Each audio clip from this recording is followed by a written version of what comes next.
Good morning, everyone, and welcome to the Early Childhood Celebrations and Conference, ECCC 2025. Let's hear some noise, everyone. I'm Amelia, a lead specialist from the National Institute of Early Childhood Development, NIEC. And I'm Annalina from the Regulations and Licensing Division, Early Childhood Development Agency, ECDA. We are absolutely delighted to be your MCs today. Amelia, isn't it wonderful to see so many early childhood professionals and partners gathered here today? Absolutely. And we're so glad to welcome each and every one of you here from across our very vibrant early childhood community. From our dedicated educators, let's hear some noise from you. Leaders and preschool operators. Early intervention professionals, where are you? Institutes of higher learning, and all of you who are passionate about nurturing our youngest learners. Right, Annalina? That's right. Whether you're here with us in person or joining us virtually, thank you. Thank you for being a part of this important gathering as we come together to advance the early childhood development in Singapore. Yes, and this year's theme for ECCC, Weaving a Tapestry of Quality, beautifully captures the essence of what we're here together to achieve. Now, just as a tapestry is created through the careful interweaving of individual threads, our early childhood sector flourishes when we bring together diverse perspectives, expertise, and experiences. Building on that point, Amelia, each of us is an essential thread in this tapestry.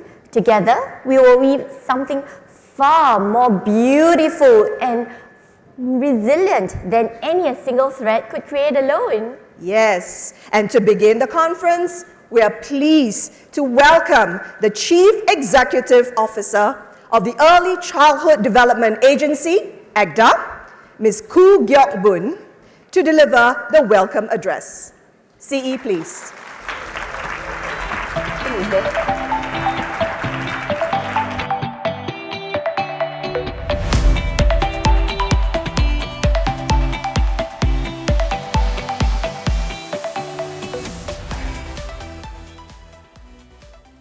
Good morning, everyone. Welcome to the Early Childhood Celebrations and Conference, or ECCC 2025.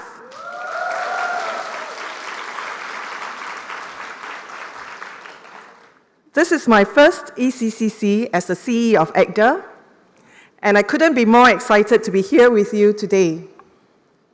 It is wonderful seeing so many passionate educators, supportive partners, and committed partners coming together in one place. The ECCC is significant as a platform where the early childhood fraternity gathers to exchange best practices, network, and learn from each other. Over the next 2 days, we'll not only be sharing knowledge and insights, but also celebrating the remarkable achievements of our educators, preschools, and the wonderful partnerships we have built with our parents and our partners. I would like to extend my heartfelt gratitude to our supporting partners and participating exhibitors, as well as concurrent session and poster presenters who have made this conference possible. A special mention to Principals Academy, Inc. for sponsoring our overseas speakers. And a big shout out to my ECDA team, ably led by Caroline and Esther, for organizing this flagship event.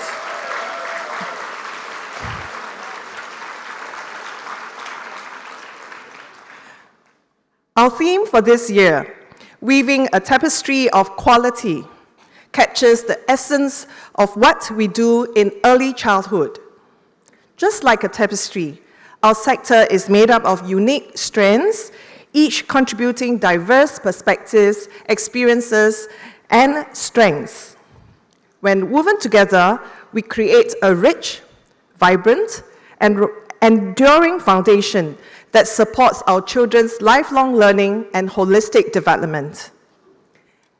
ECDA cannot build quality preschools in Singapore alone.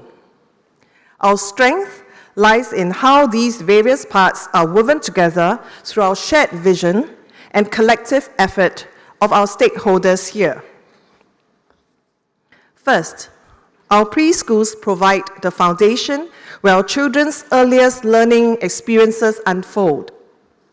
They have gone beyond a place where children are cared for, to nurturing learning environments that foster curiosity, care, and confidence in our little ones, developing each child holistically.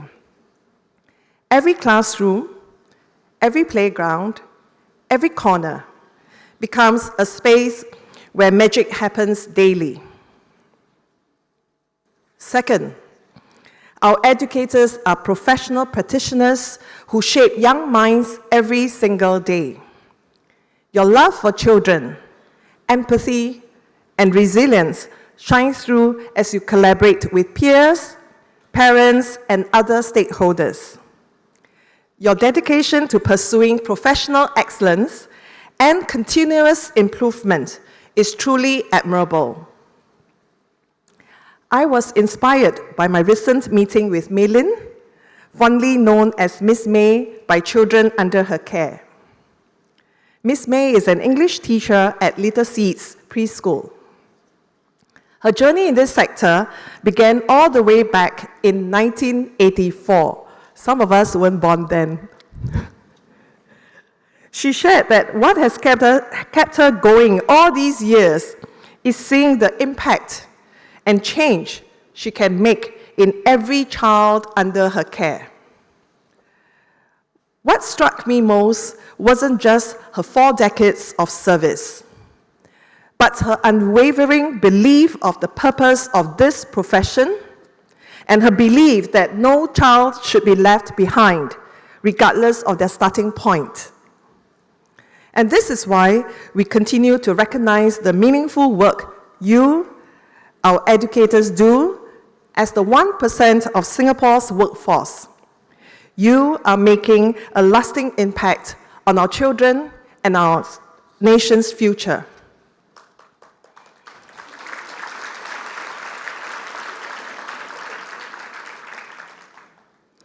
Third, our parents. Our parents have the irreplaceable role as our children's first teachers. When there is stronger partnership between parents and educators, we see better outcomes for children through more consistent approaches and practices in school and at home. Children learn not just from what we teach them, but from observing and learning from the positive role modeling and adult relationships they witness every day, when both educator and parent can demonstrate important values such as trust, respect, and empathy to our children.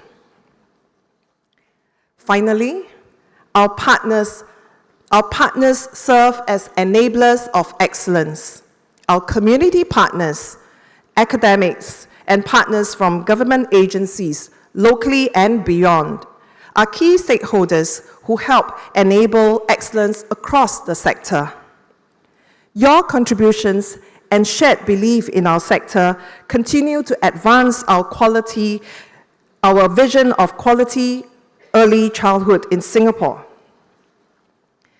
As we look ahead, we will continue this important journey together, working hand in hand to enhance the strong foundation we have built and the nurturing environment that our children need to flourish. By coming together and working towards a shared vision, we create a better and brighter future for our children. In my 5 months on the job, I've had the privilege of meeting many of you and hearing about all the incredible work our sector has accomplished.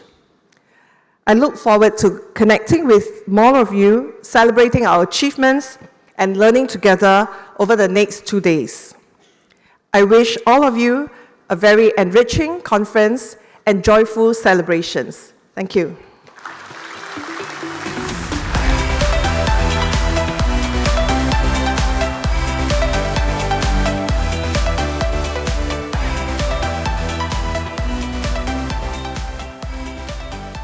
Thank you, CE, for that inspiring, welcoming address.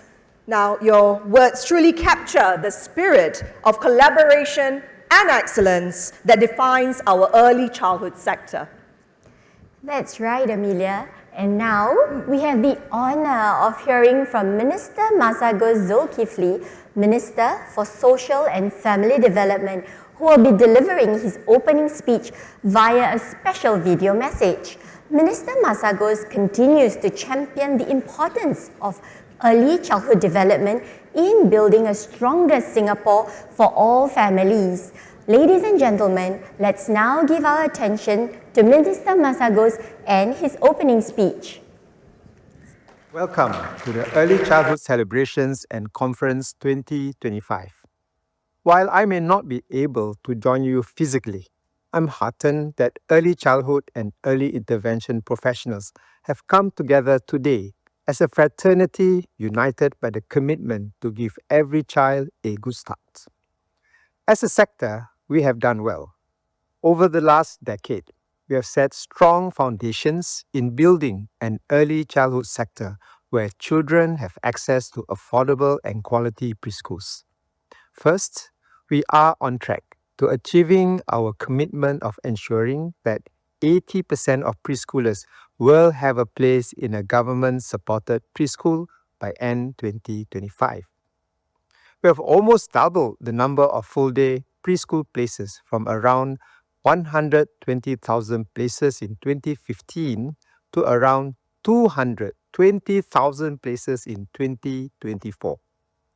In addition, we have enhanced means-tested preschool subsidies and lowered fee caps at government-supported preschools. For full-day childcare in an anchor-operated preschool, a middle-income household pays around $200 each month today, less than half of what they would have paid 10 years ago. Second, we have taken steps to remove barriers faced by lower-income families in accessing and affording preschool education. To ensure affordability, lower-income families receive full preschool subsidies regardless of the parent's employment status. They can pay as low as $3 a month for full-day childcare in an anchor operator preschool. To increase accessibility, we have implemented priority enrollment for children from lower-income families at all anchor operator preschools and MOE kindergartens. We continue to proactively reach out to lower-income families via the Preschool Outreach Program and Combling Plus family coaches to facilitate enrollment of their children in preschool by age 3. About 1,500 Combling Plus families have been placed on the Combling Plus Progress Package for preschool, which incentivizes preschool enrollment and regular attendance. We support low-income parents to become confident and competent caregivers. Through KidStart, home-based support is provided to caregivers to equip them with the skills and knowledge to improve their relationship with their children and support them in meeting developmental milestones. Third, we have sought to ensure that children with developmental needs can receive holistic support within preschools. We have progressively expanded the development support and learning support programs to more preschools, including all anchor operator preschools, so that children requiring low levels of early intervention or EI support can receive the support they need in their preschool. We have piloted the Inclusive Support Program INSP since 2021 so that children who require medium levels of EI support and who are suited to receive EI in a preschool setting can learn and play alongside their peers. We have set a strong foundation and we are well positioned to advance the quality of preschool education. To do so, I believe we must focus on two key threads. First, inclusive practices, and second, innovation. First, inclusive practices. International research and local evaluation study of the INSP pilot has shown that inclusive practices strengthen the overall quality of teaching and benefit all children, both children with developmental needs and typically developing children. The 3-year INSP pilot was a test bed for putting evidence-based practices into action. EC and EI educators collaborated to use evidence-based practices like universal design for learning and differentiated instruction. The INSP evaluation study revealed that children with developmental needs in INSP preschools made significant progress in all domains of their development, narrowing the gap with their typically developing peers. Typically developing children in INSP preschools demonstrated significant cognitive gains. In the inclusive environment, we observed more meaningful interactions between children and greater acceptance of peers with different abilities. I would like to share a story about Hannah Chung, a preschool enrolled in smallwonder.com, one of our INSP pilot preschools. In 2024, Hannah won the Little Heroes of Inclusion Award for her exceptional helpfulness and patience towards her friends with developmental needs. Miss Jezebel Koo, her mother, shared that Hannah also eagerly anticipates the activities planned jointly by the preschool and early intervention educators. Ms. Koo represents the overwhelming parent support we have seen for INSP. Our study found that over 95% of all parents would recommend inclusive preschools to other families, a testament to the positive impact INSP has on the preschool community. Given these promising findings, ECDA will expand the INSP to more preschools so more children can benefit from an inclusive learning environment. ECDA will progressively add about 600 more INSP places from 2026 onwards. This next phase will allow us to continually evaluate and refine our approach while building capabilities in the sector. INSP is one example of how preschools are adapting to the diverse needs of children and embracing evidence-based practices to serve them better. This spirit of excellence will uplift the quality across our sector, ensuring every child receives the support they need to thrive. This spirit of excellence also guides the second thread of quality advancement, innovation. We must continue to raise the quality of our sector and enhance well-being of educators through innovation. We do so by improving pedagogy and leveraging technology. On improving pedagogy, I announced last year that ECDA will be rolling out a new quality teaching tool in the second half of this year. In collaboration with the Center for Research in Child Development in NIE, the very first locally developed pedagogical tool is ready to be shared with all educators today. The quality teaching tool will guide educators to support children's well-being, learning, and holistic development and raise the quality of teaching practices in classrooms. Educators can look forward to more information on the use of quality teaching tool in the coming months. On leveraging technology, ECDA will review the industry digital plan to support the sector's transformation. I'm encouraged that many preschools have already adopted technology to improve work processes, productivity, and educators' well-being. For example, MY World employs an interactive digital smart screen that provides real-time data on infants' needs and helps infant educators in managing their responsibilities effectively. Educators at eBridge utilize an AI lesson planner to personalize learning for the children in a shorter time, giving them more time to engage with the children. I look forward to more innovative tools and wider adoption of technology in our sector. Even as ECDA continues efforts to advance the quality of our EC sector through the two threads of inclusive practices and innovation, this tapestry of quality is woven together with many other stakeholders. In the coming years, we're excited to build our sector through 3 Cs of collaboration, cooperation, and co-creation. First, we will collaborate with academics to broaden research in early childhood care and education, and with community partners and parents to strengthen the ecosystem of support for children.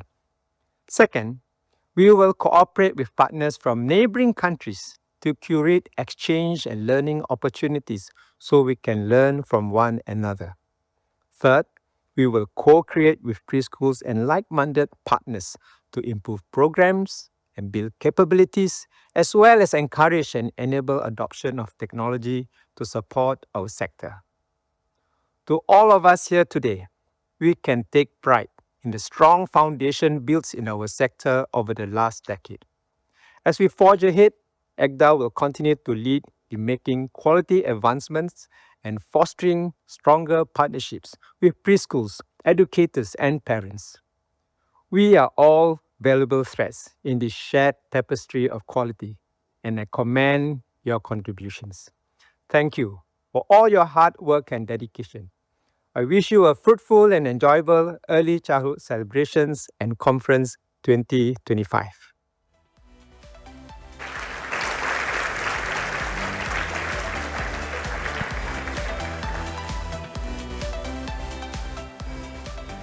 Thank you, Minister Masagos, for that inspiring speech on inclusive practices and transformative power of collaboration, cooperation, and co-creation in strengthening our preschool sector.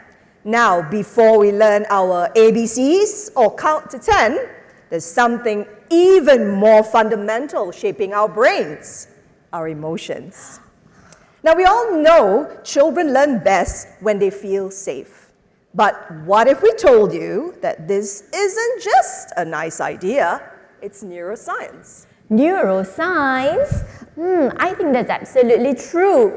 And Amelia, do you know what it looks like in practice? Well, from the warmth of a teacher's smile to the quiet, calm, co-regulated moment in a classroom. Well, these aren't merely just feel-good moments. Each caring interaction strengthens the collaborative bond between an educator and the child, which creates a quality foundation for our creating the quality foundation our very theme creates. And our keynote speaker today for this morning is someone who bridges the worlds of neuroscience, medicine, and education policy on a global scale. Dr. Randa Grob-Zakhary is the founder and CEO of Education.org, an organization that works with governments to turn complex evidence into action for better learning outcomes. Her career spans leadership roles such as CEO of the Lego Foundation, Global Head of Education at Particus, and board member of the Global Partnership for Education. With an MD and a PhD in neuroscience from Johns Hopkins University, she has dedicated her work to ensuring that emotional development is not seen as an extra, but as the foundation of learning, especially for children facing adversity or are neurodivergent. She is also the founder of the Baby Boost Institute for Early Learning and Development and a published author whose work has shaped conversations on social emotional learning across the OECD, Brookings Institution, and beyond. If you have any questions during Dr. Randa's keynote address, please scan the QR code on screen to submit your questions. For our online participants, you may post your questions via the attendee hub. So, without further ado, let's welcome to stage our distinguished keynote speaker, Dr. Randa Grob-Zakhary, and as she shares her insights on Before ABC's Emotions as the Brain's First Curriculum. Please give her another round of applause.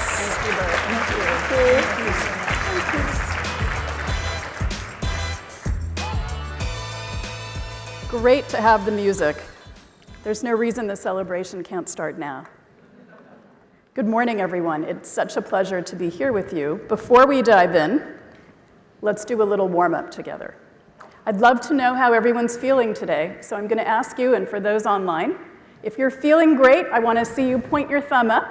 If you're not feeling so great, I want to see you point your thumb down. And if you're feeling okay, point to the middle. Ready? Go ahead. Keep it up. Let me take a look. Oh my goodness. Everybody's thumb is up. What a lovely crowd. I'm not surprised. The energy is amazing. Am I missing No, that's great. Okay, so wait. What I want to ask you now is how many feel like they're double up? Double thumbs up. Still. Okay. That's how we create some segmentation. I see. So you can put your hands down, but I'd love everyone to be double thumbs up. So we're going to do a little ritual that comes from my Egyptian ancestors. I need you to stand up for a moment. I'm not going to ask you to leave your places, but just to stand up. And this exercise goes something like this. Let me stand over here. I'm going to ask you to take your right hand and hold it palm up in front of you towards the ceiling. Good. We're going to slowly move it up to the ceiling together, and at the same time reflecting on the wonderful accomplishments you've made and the huge mandate and responsibility before you. And we're asking the gods to help us balance responsibility and obligation. Still moving up to the ceiling. Now, the final moment, I want you to give yourself a pat on each shoulder. Congratulations, it's not really an ancestral ritual. I just wanted to get you up and warmed up and also tell you just how honored I am to be with you today.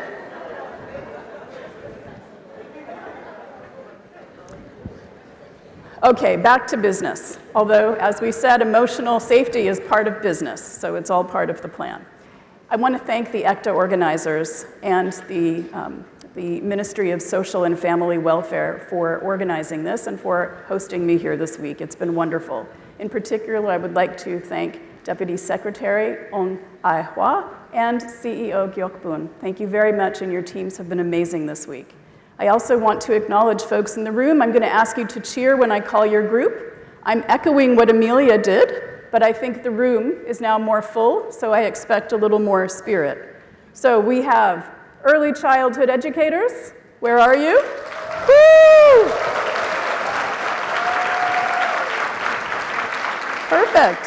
We have center leaders. Yay! I hear I'm going to put these over here. I hear the leadership in the room, although everyone's a leader at heart. We have policymakers. We have administrators, and we have researchers as well, academics and researchers.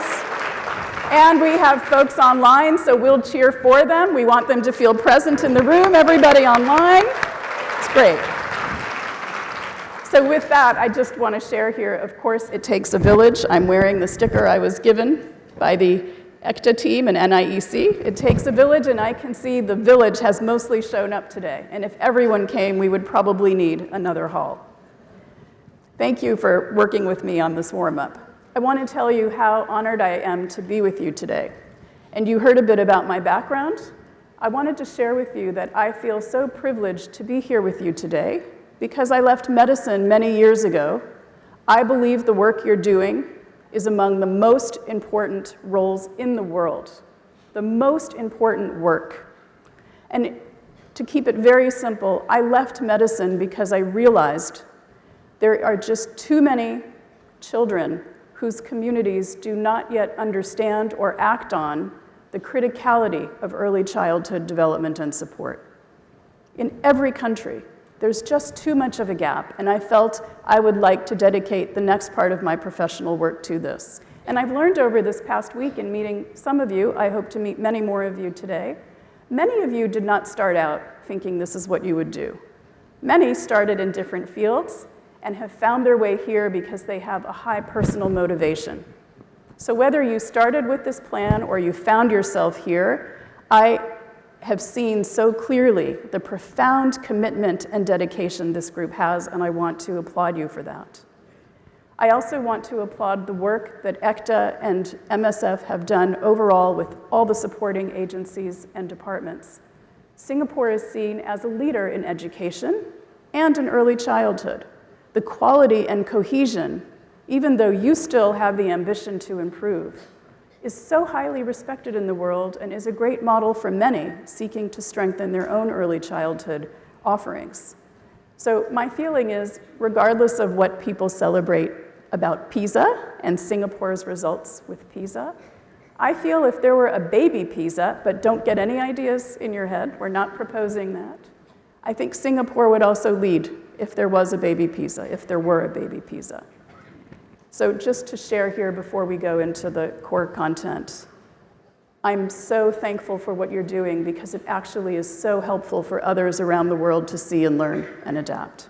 And you should all feel celebration happening throughout today and tomorrow. Okay, we're gonna now come to a little test. That was the warm-up. I'm going to put a few questions up here as a preface to some of the deeper conversation. True or false? That's actually far from me, so I will just use my notes here. Or I will just turn back here. Oh no, it's not. Okay, a child's ability to focus and to learn develops before their ability to manage emotions. I'm going to read you 3 questions, don't answer yet. Okay, that's the first one. The second, stress in early childhood, even mild to moderate stress, can literally rewire the brain away from learning. Third question, teachers and caregivers can reshape a child's brain, even without specialized training. Okay, now we'll go through. The first question, a child's ability to focus and learn develops before their ability to manage emotions. Now, I won't take pictures when you raise your hands, but let's do it a different way. Let's stand up and sit down so that it feels a little more movement-oriented.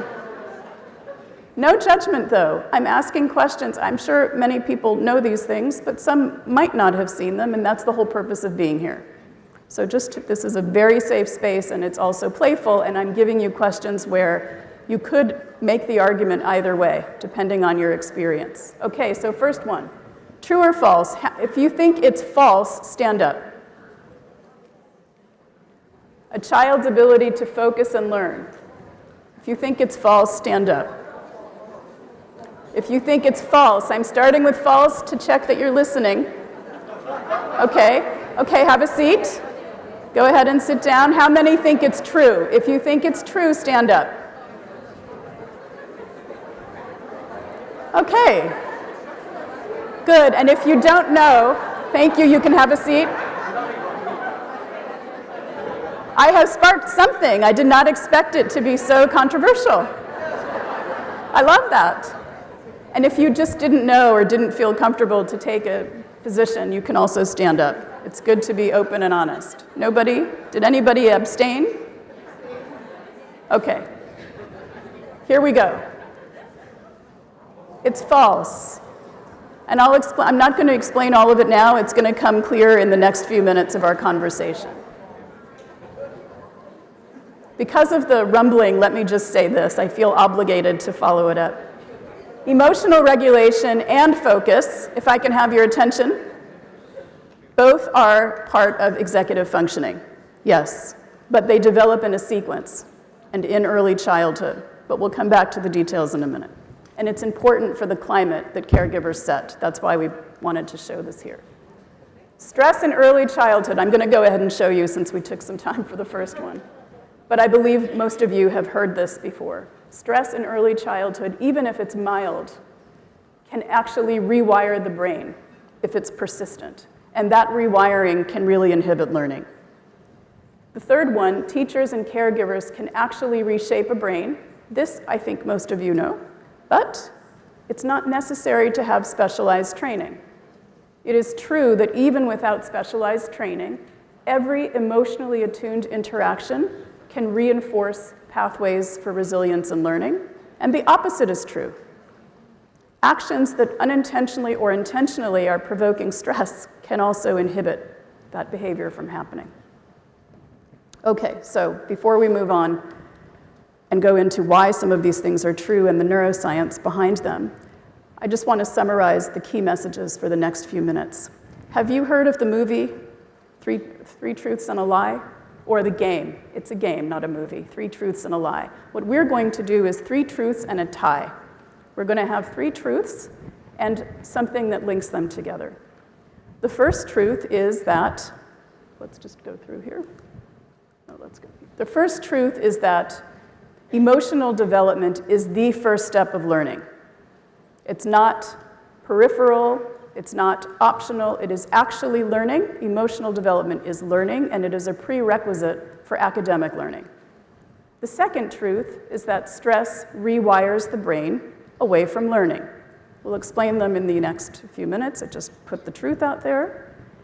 And the third truth is that teachers and caregivers actually are the emotional environment in early childhood. They're not just influencing it, they are the environment. And the tie across all of them, I like to call it the loom actually, the loom of the tapestry that we're all building to create. The tie is that coordination across community, family, and school is the tie across the truths. Without that tie, even if you try to work on the other 3, you won't get very far.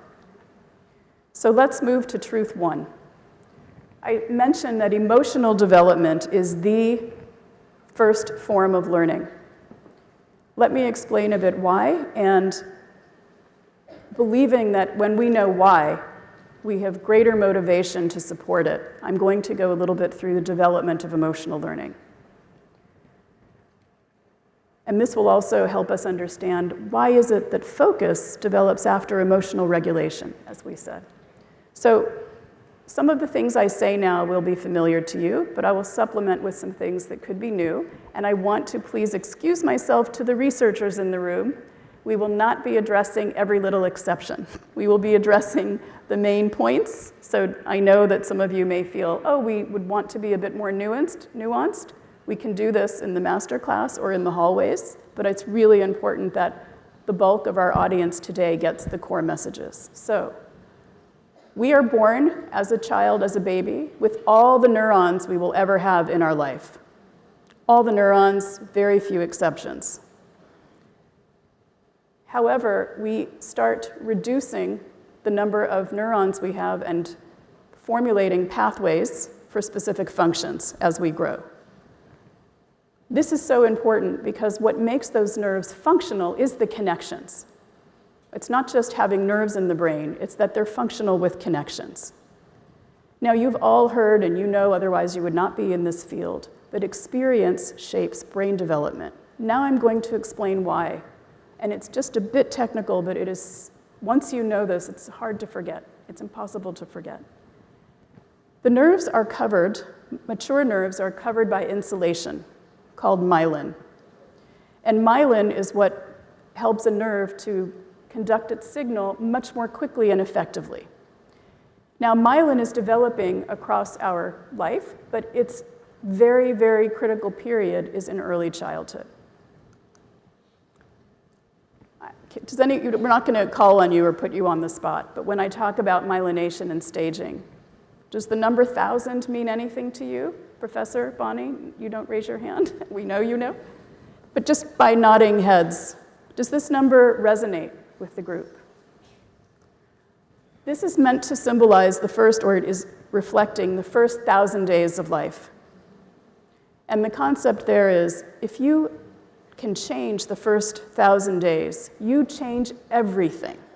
Let me say this again. If you change the first 1,000 days, we have the power, we have the obligation to change everything, to set the tone for all of development. And this is because of the myelin that I was telling you about, this insulation around the nerves. So myelin develops, let's keep it to a few headlines. Myelin develops in a certain pattern. It's not random, it doesn't even happen at the same age across children, but it happens in a very predictable sequence. And the sequence it follows is linked to specific functions that develop. And this is the essence of what critical periods are. And I know that everyone in the room has heard about that. The critical period for vision is very early. You know, children or babies are born, infants have very cloudy vision. It matures very quickly within the first 3 months. It's because of myelination. But also more complicated things like emotional regulation. The parts of the brain, I will not show you any anatomical figures, but the parts of the brain that are responsible for emotional regulation have their development, their myelination and connections in a very early part of life. I'll come back to that in a minute.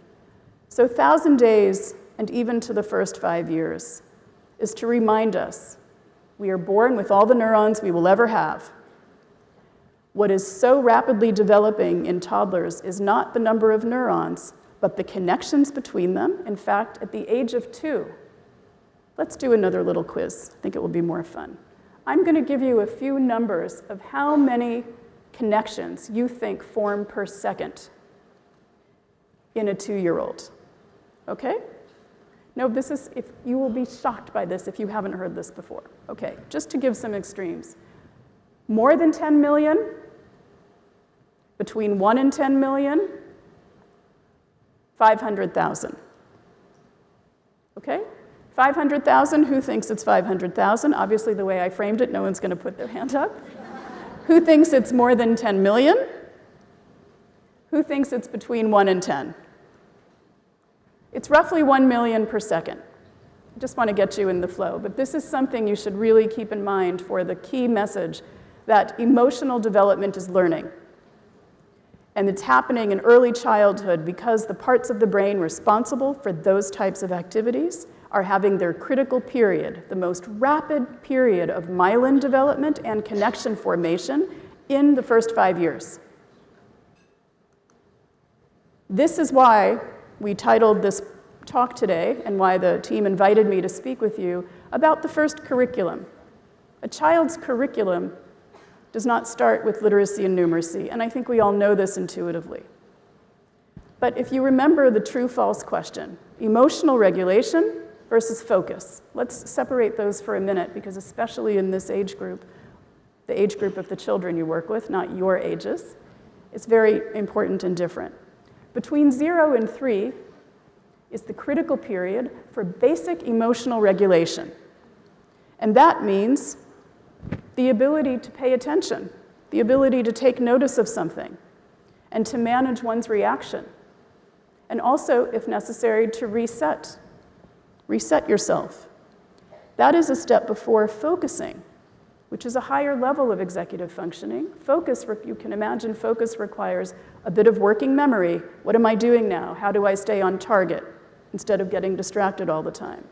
How do I control my impulses? I don't just jump up and react immediately.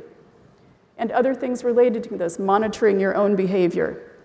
So it's a continuum, but this is why emotional regulation comes before focus. Now, the reason I explained that is because in the preschool, nursery, and kindergarten community, emotional regulation, the building block, critical period 0 to 3. But other executive functioning, and especially focus, critical period 3 to 5. But if you haven't mastered and set the grounding foundation, it's very hard to build it back. It's still a critical period, so it's a continuum. It's not black and white. But this is why it's so important that emotional regulation be seen as a key outcome in the early childhood community. Now, of course, that will also follow, and you will surely have experienced this, and I know many in the room have already learned about executive functions. But this is why emotions are the first curriculum, because they shape learning readiness. If you can't pay attention, if a child cannot wait their turn, if they cannot reset their emotion, if they cannot reflect and monitor their own behavior, good luck with learning to read and building numeracy skills. And I'm stressing this point because I see around the world, in many places that I've worked, the concept of early childhood sometimes is misinterpreted as pushing school skills down to early childhood, as opposed to fostering the basic readiness for learning. Now, why is this important? I've told you a little bit about the neuroscience. Now let me tell you a little bit about the application of this. The reason and thank you for bearing with me, paying attention on the technical side. This is so important because your executive functioning at age 4 predicts your academic success between ages 8 and 10. Your success in executive functioning at 4 predicts your success in school. This is what we can tell parents. It's so important. If we try to go to literacy and numeracy without a solid emotional regulation and executive functioning, some children will be fine. Others will not. And that's why it's so critical to take a moment for this. There's also work from the OECD that reinforces this in a slightly different way. In 2016, Soft Skills for Social Progress. Very important collection of work they reviewed, and here was the bottom line, and I'm going to repeat it twice too, because I don't think this message is out there enough. They looked at programs that invested in building executive functioning, different kinds of skills. They found that programs that invested in executive functioning led to increases in academic grades. Investing in executive functioning led to academic grade improvements. But the opposite was not true. If you just invest in academic skills, they did not improve in social and emotional learning, and their improvement academically was lower than if you focused on building emotional skills alongside regular academic training, learning. That's really important because that really reinforces this lesson about emotional learning being the base layer for all learning. And as we talked about myelin and connections, repeated emotional experiences, whether they are calming or stressful, will strengthen pathways, either for the better or for the worse. We're going to come to that stress topic in a moment. So inclusive approaches for children with neurodiversity or any kind of trauma are also reinforcing the importance of emotional development. But I did not start out by speaking about inclusion. I know it's a very prevalent theme here, and that should be applauded. I haven't highlighted it because I see inclusion as automatically woven throughout everything.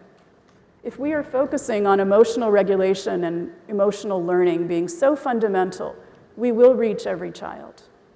And I've been deeply motivated by there's a colleague I work with in Africa who is he's been the education minister and he's now a chief minister, and he's a very esteemed scientist. He has promoted this idea of radical inclusion. And from what I've heard from the team this week, it's the same that you espouse, but this is the term he's given it. And the reason I put it here is because the way he explains it is also very moving. We don't talk about universal education, education for everyone, because there is no average. But if we aim for the last child, we will reach every child. So that's why inclusion is here, but you will not hear me lean on it because to me it is automatically woven into what we're doing. Now, before we close that first truth off, I just want to share here, because of what we've discussed about the criticality of emotional regulation, with the children of the ages we're working with in this room, you can imagine they're not subject to a climate at home and a climate in school that they can differentiate between. They're in one world, they're in one climate, and this is why the coordination is so critical. They live in an emotional world, so consistency is critical, and especially in those early years, consistency that helps socio and emotional learning to take hold. We'll come back to partnerships in a moment, but I'm emphasizing it here because if only one person in that child's circles is attuned to the idea of emotional development, they will benefit. But wouldn't it be so much powerful if everyone in their web understood and supported this and supports each other? So this is the neuroscience beginning to explaining the criticality and behavioral implication that your efforts to strengthen homeschool partnerships can have. And we'll hear more about that in the coming days. Okay, we're wrapping up that first truth, that emotional learning is the first learning and critical for other types of learning. The second truth, stress rewires the brain away from learning. So to explain this and chat about it a bit with you, I'm going to introduce the concept of the upstairs brain and downstairs brain. Now, can I just get by a show of nodding? Have most of you heard of the upstairs and downstairs brain, or is this a new concept? If you have heard of it before, please give me a nod. Okay, I see a few, not all. So this will be, I think this is really, really critical if you're interacting daily with children to have this in mind. And why? Because it will help you interact from an understanding about why certain behaviors are happening and how you can support them, as opposed to unintentionally blaming the child or feeling they're acting badly. I'm having the best assumptions of everyone in the room, but of course we've all seen teachers, parents, caregivers grow frustrated. And this is partly the reason behind the terrible twos as well. So let me introduce it, and then we'll explain a bit about stress and how to consider it in the settings that we're working in.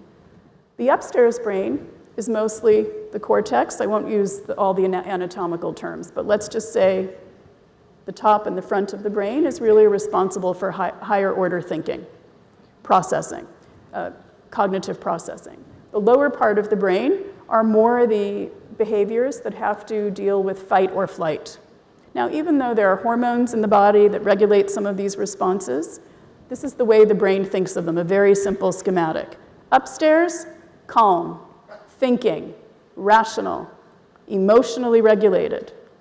Downstairs, not good, reacting, emotional, fearful, angry. So this is something I hope this image you can take away and remember. Now let's talk about why it's important. When the brain is learning, effectively learning, it means that we are in the upstairs part of our brain. And by the way, this refers to adults too, of course. This is not just for children. When a child or any of us are under stress, we lose access to the upstairs part of the brain, and we're downstairs. We're downstairs, which is instinctive and emotional. I see many of you nodding, and I think that is intuitive, but what is, for me, most pronounced, when I first learned this years ago, I have to say some of what I'm about to say was shocking. I presumed that stress, real stress, is chronic abuse or disaster, or maybe prolonged situations at home that are very, very difficult, but not things that most of us in this room experience every day. There are 3 types of stress, though, and I think some of us would be very surprised to think about what probably many of the children in our classrooms experience and how they show up reflects this. So there is positive stress, tolerable stress, and toxic stress. Positive stress is a small, very transient stress that goes away, and it can even build resilience. For example, if I were nervous, I'm not, but if I were nervous coming on stage and I would get a little anxious, anxiety is supposed to help performance, that would be good. Or a child, a little bit of stress, maybe fighting over a toy with someone, but they sort it out, they're sharing, and they also learn something in the process. Very small things. Tolerable stress is something that can be a bit bigger, but it is buffered. It can be buffered by another person, often an adult, but not only, also a sibling or a playmate. Toxic stress is chronic stress that has a profound impact on the wiring of the brain. Let me give you some examples of what those things might be and then explain how it affects the brain. Things like, yes, conflict at home, persistent conflict. I thought first I wrote war. Of course, that's a different kind of stress. But I'm talking about conflicts at home. If there's a situation where there's persistent conflict between parents or even parents and siblings. if there is financial instability, even if parents don't intend to share it with their children, children sense. They may not know why, but they sense this, right? Or food insecurities, or even being emotionally unavailable. The children can sense that you're not physically present for them. And then there's also things, of course, if there's substance abuse, even if they shield it from the child, they can sense. Also, mental health issues, persistent mental health issues, and finally, which I've heard from the week is actually a real issue, we probably underestimate it, academic pressure or pressure to perform from the family or others, can also be from peers, but consistent pressure. Now these things actually, you can see, these are not huge disasters, but they are persistent stress. That can cause a chemical change in the brain. And here's how it works. And the reason I go sometimes a little deeper is I have seen when we know a little bit about why, it sticks a little better and we're more likely to be aware of it when we're confronted with the situation next time. So in the situation of chronic stress or persistent stress, the body releases cortisol. Many of you have heard of this. This is a stress hormone. But what you might not know is the more persistent that stress is without buffering, either from parents or other caregivers or educators, the persistent presence of cortisol bathing the nerve cells causes a change in the way those nerve cells function. So that is a chemical block to learning, ideally. That's so critical. Why am I telling you that? Because as teachers, many small things can trigger some of these. We're talking now about tolerable and toxic stress, but small things can trigger them into this fight or flight mode and trigger that cortisol release. So for example, being yelled at, hearing loud noises for some children can cause stress, unexpected changes in routines, feeling shamed in front of others, being rushed or touched unexpectedly, and seeing another child in distress. So these you would not necessarily think of as major life changes, but these small stressors which seem normal to an adult and totally handleable, totally reasonable to get over it, they can appear as dangerous signals to a child and trigger this fight or flight response in the classroom or at home. So before I move on to how teachers and caregivers impact this, let me wrap up that truth number 2. That truth was that stress can rewire the brain away from learning. Second truth. Now, so what? That's the bad news, or at least news that's important to know about and critical. But the great news is truth number 3. Teachers and caregivers are the emotional climate. I'm pausing there for a minute because I really want that to sit in. So we talked a bit about how stress can be triggered by some everyday things that are profoundly negative, for a child. But teachers, parents, caregivers have all the power in their hands to try to manage and buffer that for their children. So if we think about teachers and caregivers too, this should really say both, families, everyone, and also siblings, of course. We consider them change makers and how they show up each day. With your mindsets, with your energy, with your intentional choices, you set the climate for the classroom and also for what happens in the classroom and home. And that's again why coordination is so critical across different actors. Now, I think this is very easy to grasp, but I want to lean in a little bit here on why do we want to go even deeper on that. This is why, this whole thread of conversation we're having, this is why teacher well-being is such a critical topic. If teachers cannot be supported to be fully present, emotionally attuned, reading signals from the class, they're not able to set the climate. They have their own stresses to deal with, even with best intentions. So this neuroscience I've given you, stresses, how they affect the brain, the role of caregivers and teachers, this is the fundamental reason why teacher well-being is so essential, besides just good workplace behavior, good practices. So if you come to the masterclass this afternoon, we will be speaking a bit about what we can actually do practically to have some of these tips and tools, and how to think differently about learner profiles and how to react, recognizing that behaviors you observe are not necessarily, we all know this with young children, they're often not intentional, but more importantly than that, it's so important to recognize there are chemical reasons underneath, and the child is coming from an environment that they're simply reacting to. And just knowing that can help us reposition how we engage. I hear a little whispering throughout, which is okay if you're chatting with your neighbor, but I just want to do a temperature check. Are we feeling that this is, again, I'm going to do thumbs. Are we feeling that this is new and you'd like to hear more of it? Or are you feeling that you'd like to move on to the next thing and this is already stuff you know? I want to just get a signal of where the room is because it's hard to read the faces of such a big crowd. So if we're feeling like we already know part of this and we'd like to move on, let me see that. If you feel like this is actually helpful to my work and I'd like to know more I can do in the classroom, give me a thumbs up.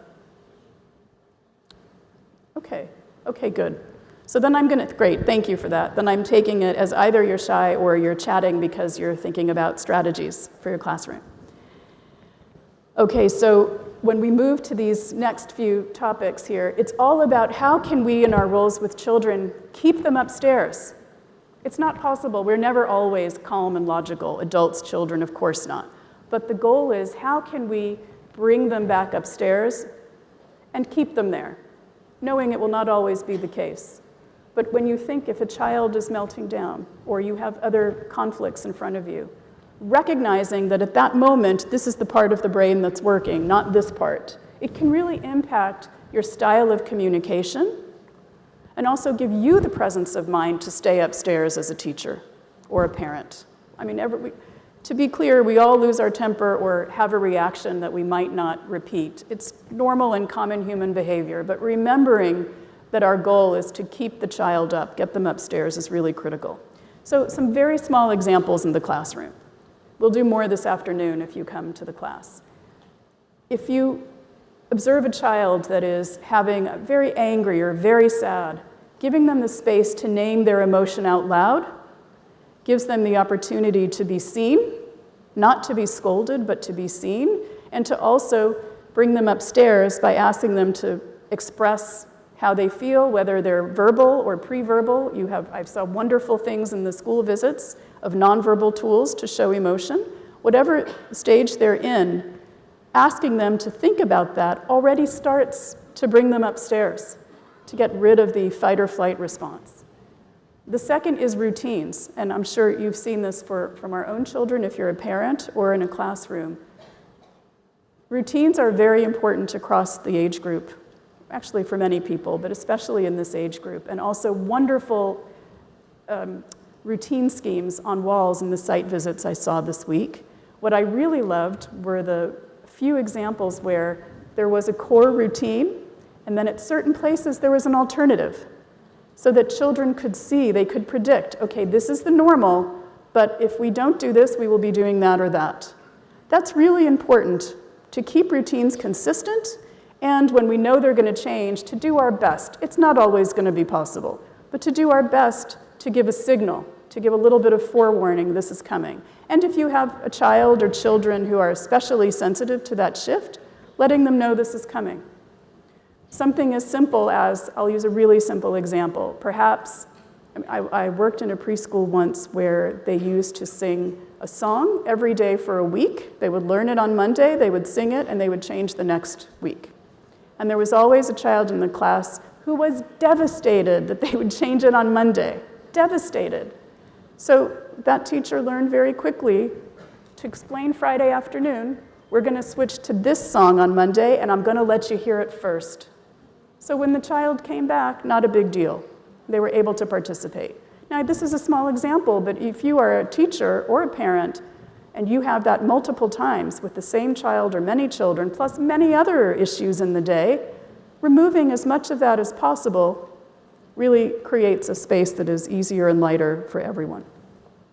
And a last example, if you do see a disconnection, if a child has gone downstairs, important to stop and repair, to take stock, not go sit in the corner or go calm down and come back. Telling a child under 5 to calm down, I mean, we all know how effective that is. And I'm joking, that's a joke. Because they can't regulate that, for the most part, they can't regulate that themselves. I'm going to give you there are many other examples we could take, but these are small things with big impact in this age group. And I give you a personal example from me when I was in school, in primary school.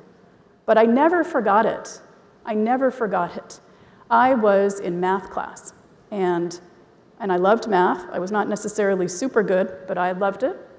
And I had a teacher, his name was Mr. Bauer. I hope he's not listening today, but I was working on the assignment that he had just given the class to do in class time, and I finished it.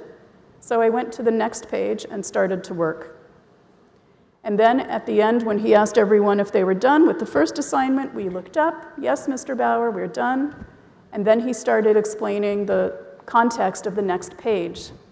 And while he was doing that, I could see that he was going to assign the next page for the next 10 minutes. And so I was smiling. I was smiling to myself. All of a sudden, this guy, big, muscular, this is how I remember him. I don't know if it's true anymore. Big muscles, very tall guy, and booming voice, because he did lose his temper at children. I think I maybe was 8 or 9 at the time. And I just heard him, and I am going to yell, "Miss Randa, what are you laughing about? If you think this is so funny, go stand in the hallway." And I was not someone who was used to getting yelled at, and not in school. I just started shaking. I was so shocked and flushed. And for him, he probably yelled at somebody a couple times a day. I just remember after that, this is the one thing I remember from my school career, and I'm telling you here. And I don't think I've told that story to others, actually, besides my mother. What I remember is after that day, I hated going to that class. I didn't hate him, but I was so afraid of him. I didn't ask anything. I just was so afraid. And it's not what happens at this age group, I know that, but I'm just giving you an example, again, that things you may think are normal, or people can just get over it, grow up and get over it. It's very different for children.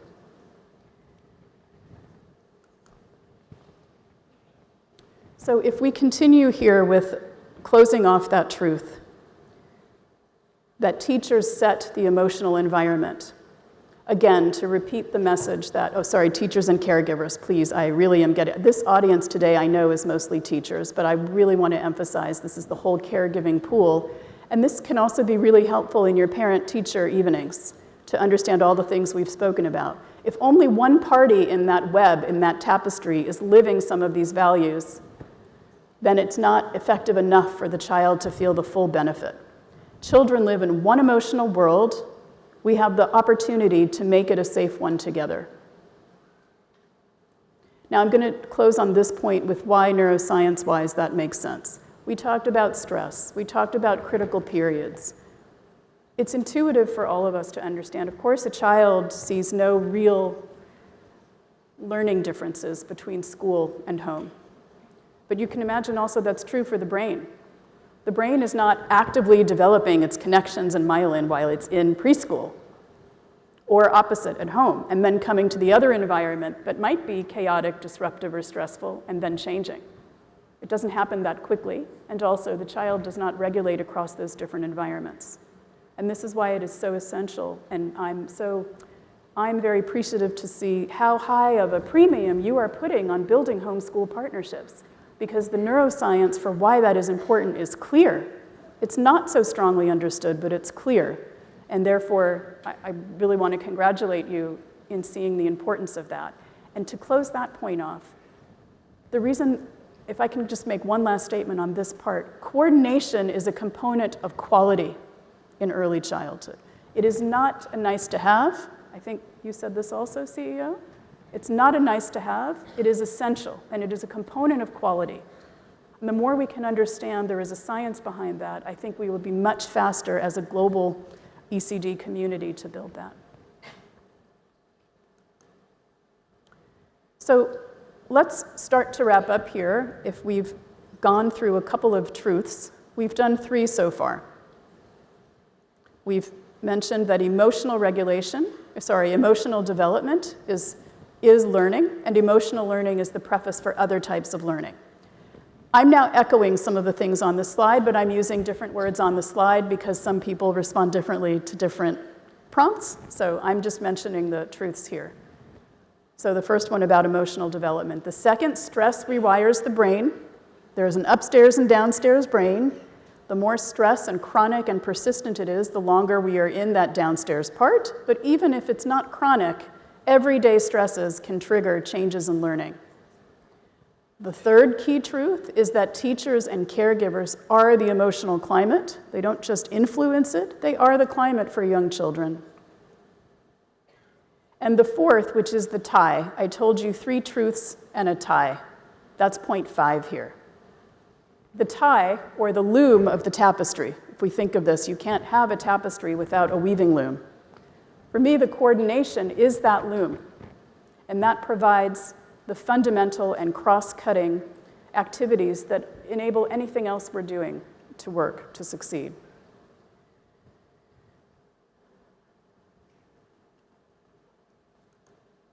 So in closing here, let me just wrap up by sharing. Thank you for welcoming me into your village. I really appreciate being part of it, and my sticker is still here. I feel it's an honor to be with you. I'm looking forward to the next 2 days, and I want to just remind you how extraordinary the work you're doing is and how extraordinary you are. It really is a wonderful sight to see the energy in this room and what I witnessed in the hallway, and want you to remember again how much opportunity, power, and potential is in our hands together. Thank you very much, everyone.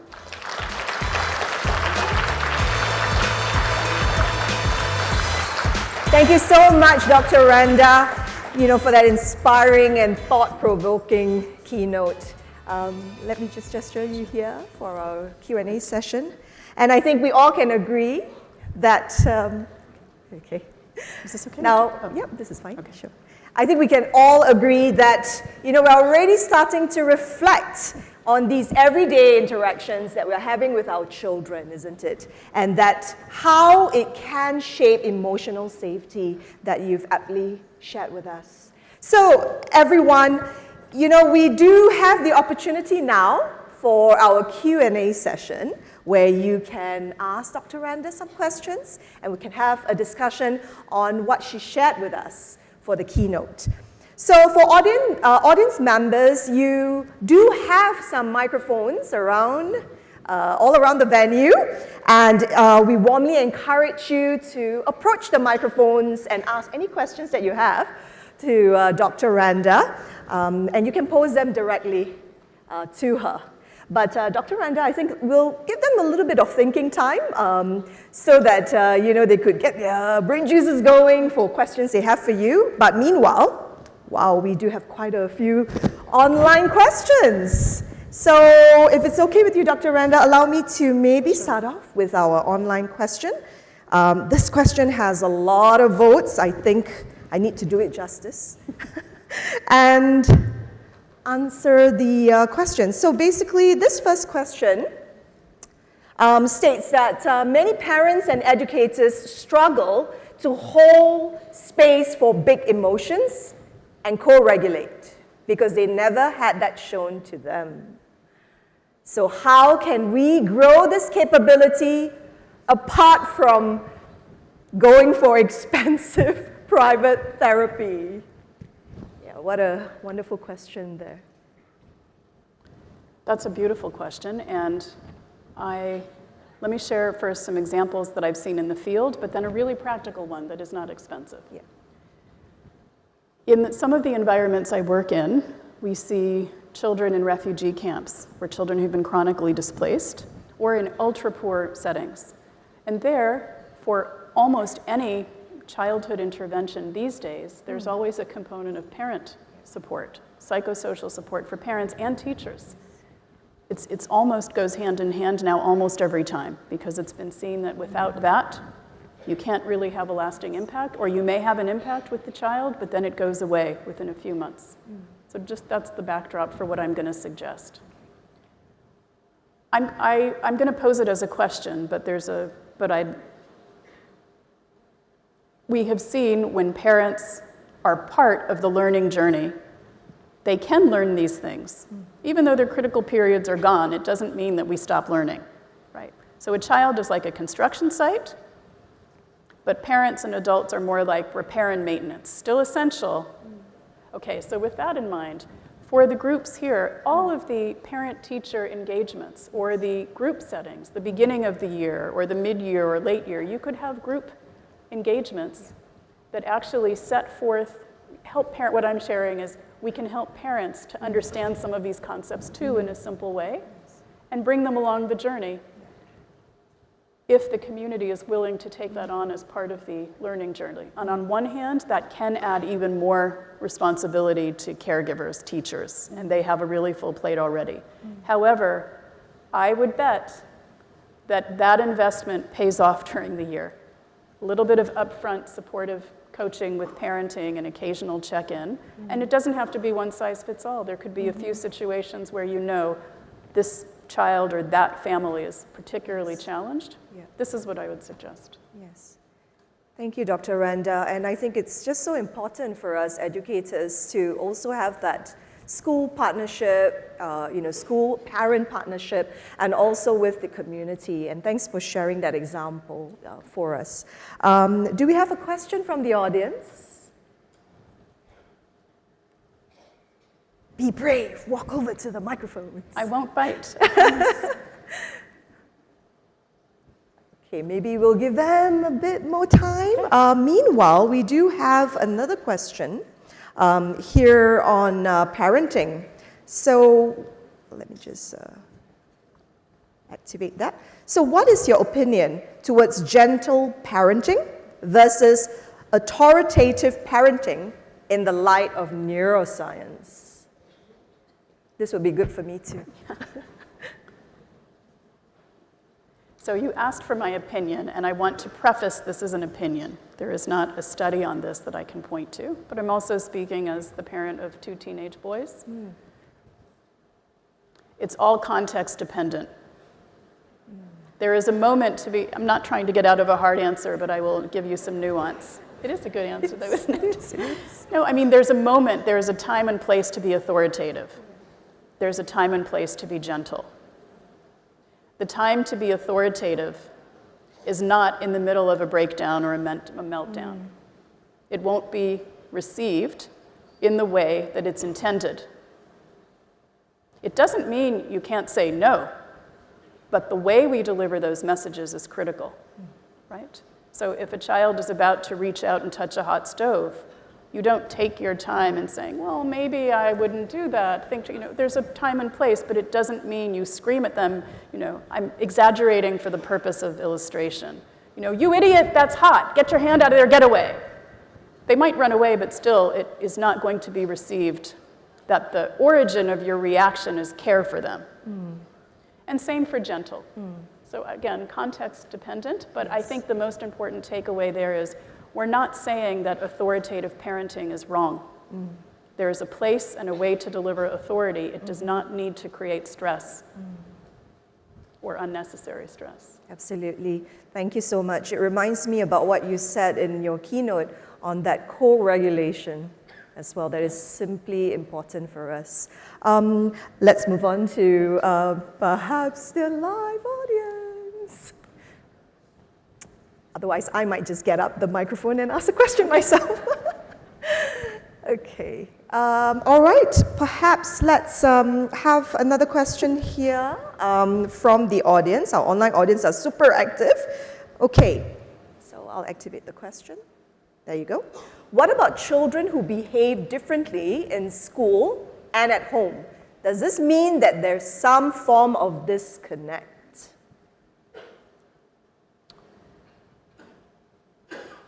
So again, this requires a little more contextual understanding. It would be important to know what we mean by differently. So I'm very familiar with the situation where you observe some behavior in your child at home. Yes. You might have some concern over a few weeks. You approach the teacher and they say, oh, that's not how they are here. We don't know that person. Totally different here, right? Yeah. But I don't think that's what this question is getting at. I think there's a difference between stressful, non-stressful setting right. or difficult problem behaviors, Yes. if you would call them that. Perhaps. Not problem children.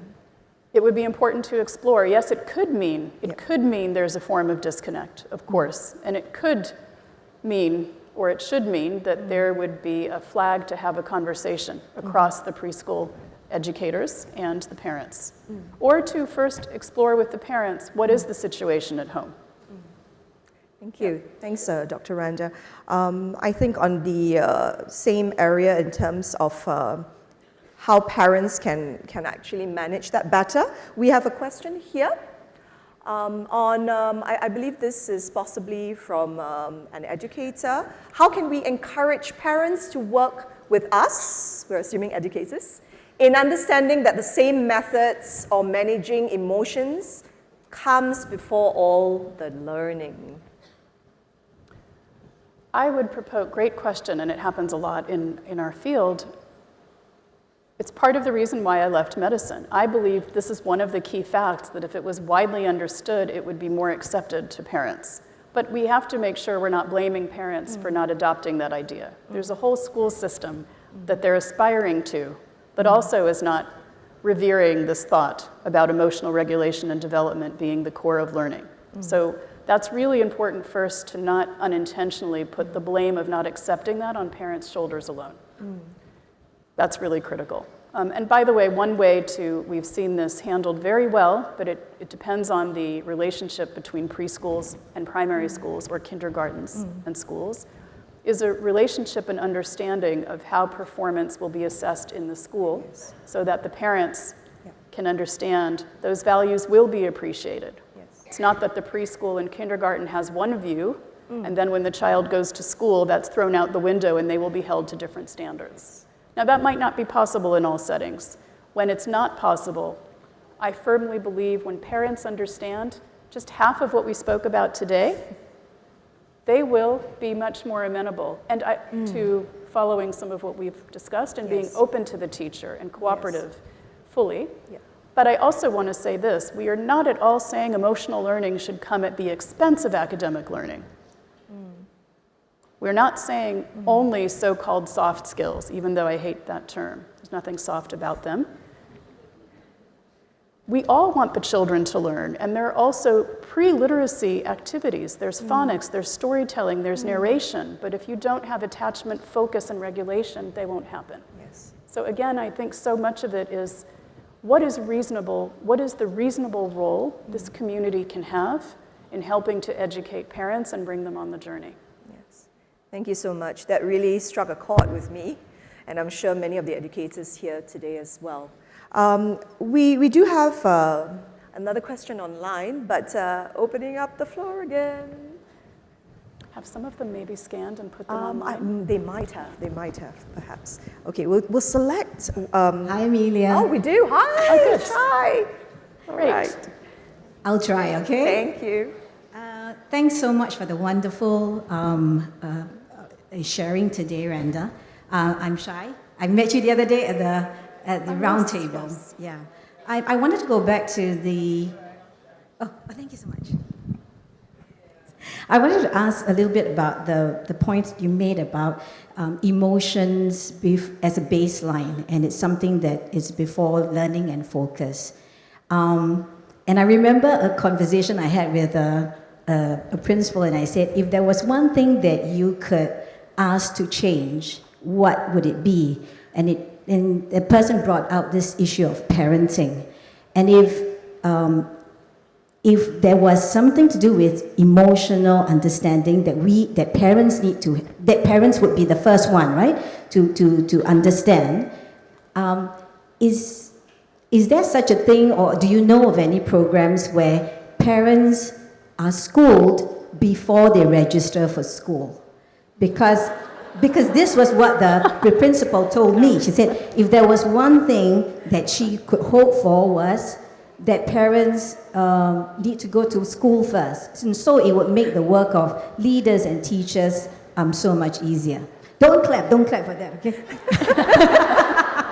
But I'm just wondering whether you know of any programs where, or parenting awareness that builds this emotional connection, because we often only encounter parents when they come to school.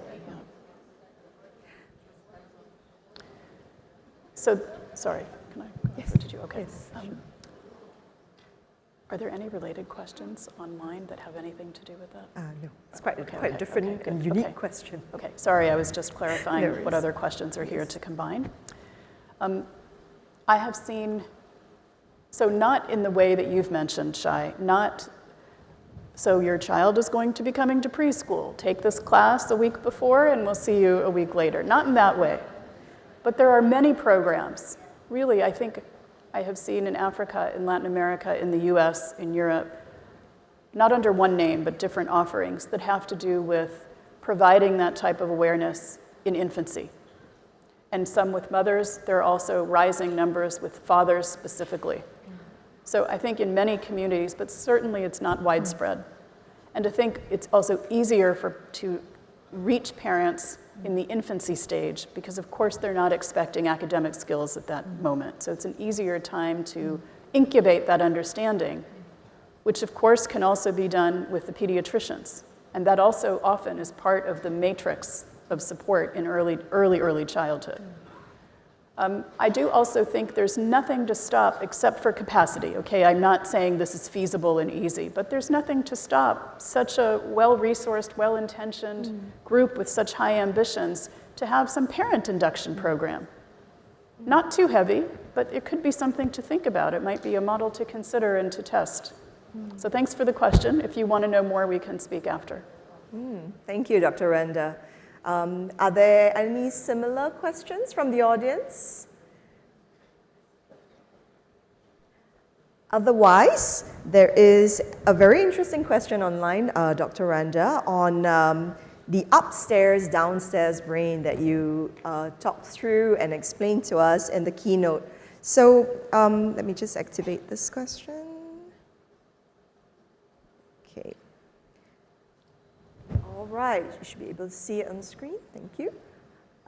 So the question, I believe, is asking, for example, what can we do, maybe as parents or even educators, to support our children who have great reasoning for logic, which is the upstairs brain, and able to name and explain their big emotions, but yet they do struggle and act aggressively, are unable to regulate themselves. So what can we do to perhaps support such children?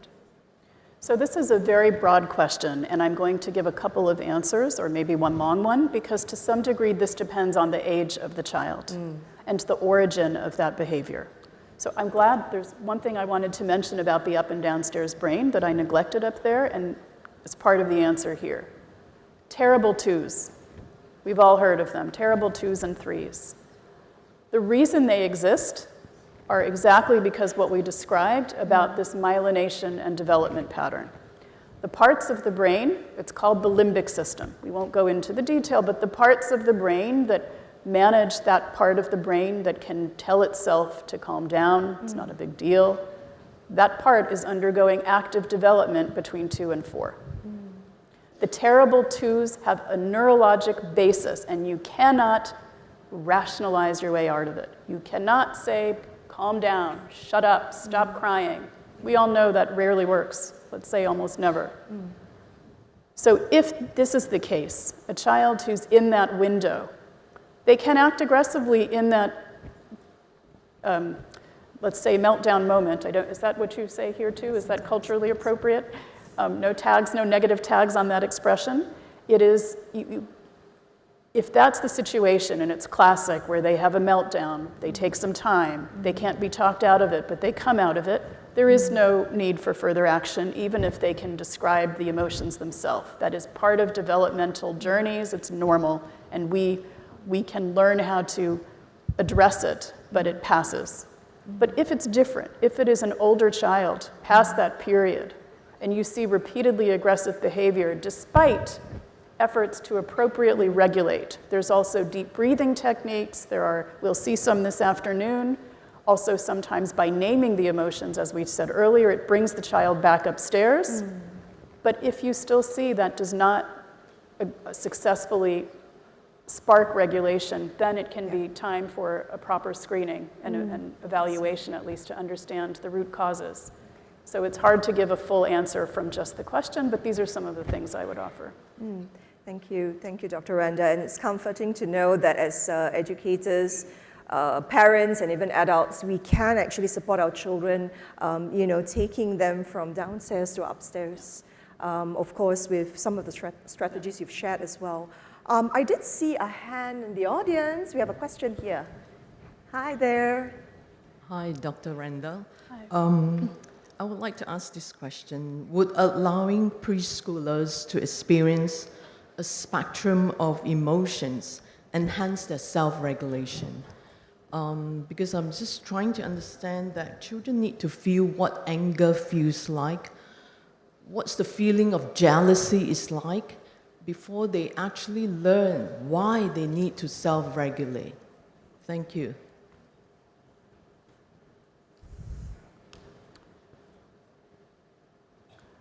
I think that's a lovely philosophical question. I would totally agree, to clarify, I don't think there's any intention to dampen the emotional expression or feeling of children. Let's, though, break up into the ages. When we talked about, if you remember, the emotional regulation, 0 to 3, more higher executive functioning, beyond 3. From 0 to 3, they're not going to name their emotions. But as I saw, it's in many preschools, but I saw echoed here this week too, the pictures. Sometimes between the age of 2 and 3, when their receptive vocabulary is high, but they're not necessarily able to explain all of it, they can point to pictures of how they feel, but they might not be able to explain why, of course. So I just say yes, I can't off the top of my head point to studies, but I would want to be very clear that nothing we've discussed today is about shutting down the emotion. They're going to have the emotions. We're not going to see all of them. I'm not worried by using some of these techniques that we will stunt their emotional development, but I do see very much the need to let some of those play out, but when they are not hurting themselves or others. I think it's obviously your judgment is amazing. There are times where some minor aggression will happen, so be it, or jealousy or hurt or sadness. So I'm glad you raised the question, because the opposite extreme is trying to shut off all emotions. That's not the intention either. Yes, thank you. I think that's a really good reminder for all of us that our emotions are justifiable and that our children need to feel that way too. Yeah, absolutely. Well, if I may build on that, that's just a great way to build on her question. Thank you for the prompt, because instead of just naming emotions, if they're old enough, you can talk them through this. Do you know why you feel that way, or what got you to this point, or what happened before you were feeling that emotion? So that's another way to bring them upstairs, but also celebrate that they're feeling that thing. Great. Thank you, Dr. Randa. We have another burning question from the audience. Do we have time?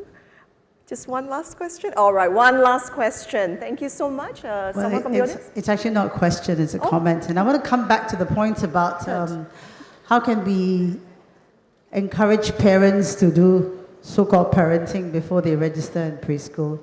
I think we're a small country, we are reasonably well-resourced, and we have very good structures in place. And what I think I would love to see is a national initiative of early parenting, early child development in the first 1,000 days of life. I think we are well poised for it. I think we're ready for it. And if we can put it in place, I think it will work and happen if we want it to. Thank you. I'm Mary Daniel, I'm a developmental pediatrician. Thank you for that. Dr. Randa, anything to add to what she's suggested?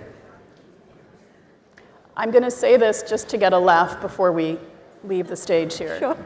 You know, in Switzerland, a very well-resourced country, but also in the US, where I originally am from, and even in Egypt, where my family comes from. Well, let's just start with Switzerland. Let's keep it simple. There you are required to take a course before you acquire a pet, before you acquire a dog. You have to go through a course for its safety, nurturing, yes. Now, I'm not saying that's not necessary. I'm not a pet person, I don't know. But I do find it questionable. Why don't we at least offer? Maybe it does not need to be mandatory, but why do we not offer that also in a well-resourced country for new parents or expecting parents? Now, to say that there are a lot of resources in some settings, but overall, I do ask. Maybe this is another closing point. You remember we spoke about having all the neurons and connections we will ever have? Toddler develops 1 million per second. Can I have your attention for a second? Last point I'll make here. A college student is building very few new connections. Very few neurons are actually being strengthened in that period. The learning is essential for their career. But I would argue the role and value, the value to society of an early childhood teacher at the time when 1 million connections per second are being formed are so much more critical. We should pay so much more for that than a college professor. That's how I'll end. Thank you. Now, thank you, Dr. Randa, for sharing with us these helpful tips, and I'm sure that we can immediately apply to our practices. Now, everyone, I think Dr. Randa has shared so much with you. Let's give her another round of applause. Thank you so much. All right, now, so we've come to the end of our Q&A session today, and do not fret, you can still engage with Dr. Randa if you have any more questions and so on in our interactions later on. Yeah. And now, as a token of our appreciation for your sharing today, we would like to invite our CE to present Dr. Randa a gift from ECDA. The token of appreciation. Thank you. Would you like me to carry it for you?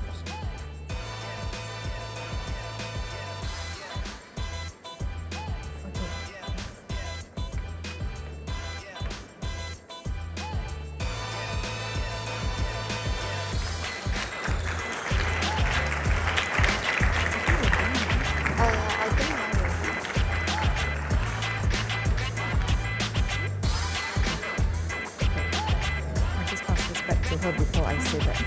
Yeah, I said so.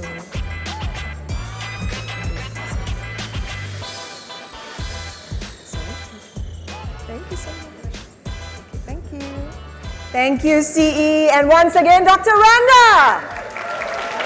Thank you so much for inspiring all of us here on your insights on emotions as the brain's first curriculum. Your words will certainly resonate throughout our discussions today. And now we'll be taking a short 15-minute intermission before we move into our respective breakout groups for the concurrent session A, which will begin at 11 a.m. And here's the good news. The food is sorted. Now, right after session A at 12:15 p.m., you'll find the delicious food, yum yum, waiting along the corridors as you exit, as well as in peony and orchid ballrooms. Speaking of the peony and orchid ballrooms, that's where you'll find your amazing poster presentations and exhibitions. It's the perfect time to explore and connect with fellow educators. And don't forget to drop by the ECDA booth for a fun surprise waiting for you. Yes, and after lunch, the fun continues. Now, concurrent session B will begin at 2:15 p.m., followed by concurrent session C at 4 p.m. Fret not, there will still be a tea break for you prepared at 3:30 p.m. for you to recharge in between. Your day wraps up at 5:15, and if you need to check, please simply scan the QR code on your lanyard or your program to check for your session breakouts. And tomorrow we'll continue with day 2 of the conference. It will start with concurrent session D. After tea break, we will all gather here again in this hall for our second keynote address. So the conference will end with a plenary session and sumptuous lunch. The exhibition and poster presentations will be open throughout lunch till 4:15 p.m. And thank you so much, everyone, for being such a wonderful audience. Have an enriching time ahead, learning and connecting with one another. We'll see you tomorrow. Thank you, everyone.